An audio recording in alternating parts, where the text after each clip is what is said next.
अस्सलामुअलैकुम स्टूडेंट्स, आज हम रियल नंबर्स की इनइक्वालिटी की प्रॉपर्टीज़ पढ़ेंगे। इनइक्वालिटी की प्रॉपर्टीज़ के अंदर जो सबसे पहली प्रॉपर्टी है वो है ट्राइकोटमी प्रॉपर्टी।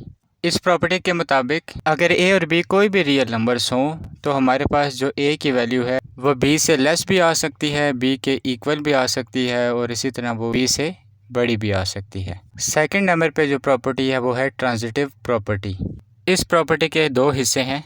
पहले पार्ट में हमें कहा गया है कि अगर ए बी से लेस हो और बी सी से लेस हो तो ये याद रखिएगा कि ए भी सी से हमेशा लेस आएगा अगर A B C real numbers हों।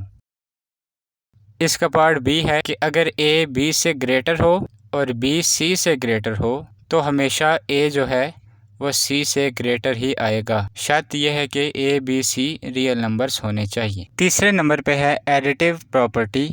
इस प्रॉपर्टी के भी दो हिस्से हैं। पहले हिस्से के अंदर ये कहा गया है कि अगर ए बी से बड़ा है तो दोनों तरफ एक सी कांस्टेंट नंबर ऐड करने से इसकी इनइक्वालिटी पे फ़र्क नहीं पड़ेगा। जो ए वाली साइड है वो फिर भी बी वाली साइड से बड़ी रहेगी। इसी तरह इसका पार्ट बी है कि अगर ए बी से लेस है तो दोनों तरफ एक नंबर ऐड करने से इसकी इनइक्वालिटी पे कोई फ़र्क नहीं पड़ेगा। जो बी वाली साइड है वो फिर भी ग्रेटर रहेगी। नेक्स्ट है मल्टीप्लिकेटिव प्रॉपर्टी। इसके भी दो हिस्से हैं।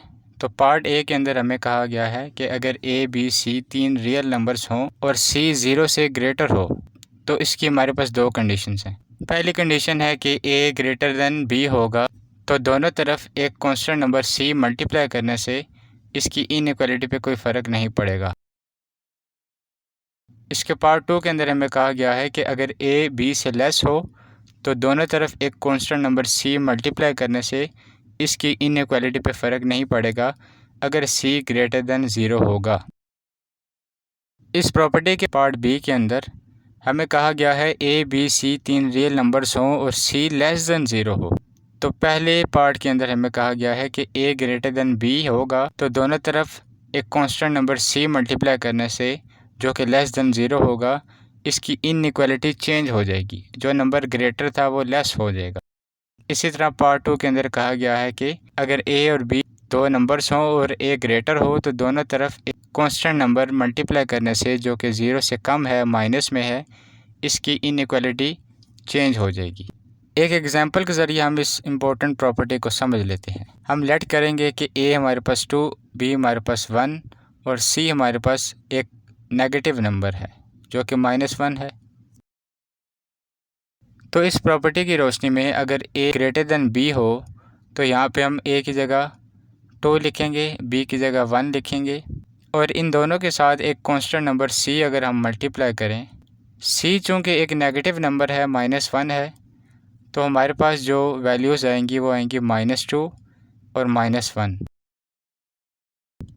अब यहाँ पे इसने कहा हुआ था कि -2 ग्रेटर है -1 से, जबकि -2 लेस होता है, तो इसकी इनइक्वालिटी चेंज हो जाएगी। तो इसलिए अगर सी लेस देन 0 हो तो ए ग्रेटर देन बी की इनइक्वालिटी चेंज हो जाएगी। नंबर 5 पे है मल्टीप्लिकेटिव इन्वर्स प्रॉपर्टी।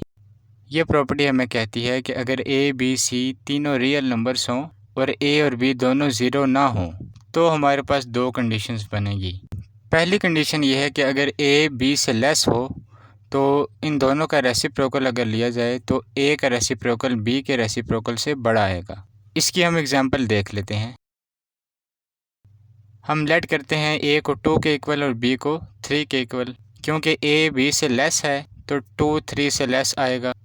तो इन दोनों का अगर हम रेसिप्रोकल लें तो हमारे पास आ जाएगा 1/2 की वैल्यू आएगी 0.5 और 1/3 की आएगी 0.3। तो देख सकते हैं आप कि 1/a का जो रेसिप्रोकल है वो 1/b के रेसिप्रोकल से बड़ा ही आया है।